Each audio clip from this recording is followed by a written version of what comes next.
مستغربين نقلد الغربيين، لان احنا عمرنا مش هنبقى غربيين. ابص الاقي معظم الشابات والشبان يتكلموا يعني يكلموا بعض باللفرنجي، هاي. طب ليه هاي؟ مش اهلا ليه؟ مع انهم ما يعرفوش لغات. يعني ما يعرفوش. يعني انا واحد مثلا عشت في فرنسا 4 سنين، عمري ما بقول له واحد هاي، ولا اسلم على واحد اقول له كومان سافا. ليه؟ طب ما انا اقول له ازيك، اهلا وسهلا. ولغتنا العربيه جميله جدا.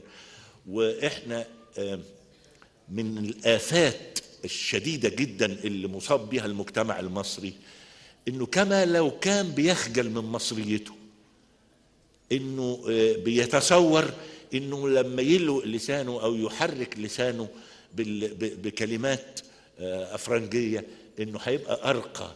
وهذا احساس داخلي عميق مستتر بالدونية، باننا اقل من الناس دول. لا، احنا مش اقل منهم. احنا شعب له حضارته، وشعب له تاريخه، وشعب له ثقافته. ويجب ان احنا نعيد احياء كل الحاجات دي عشان نحس باننا ند للند لاي ثقافة اجنبية.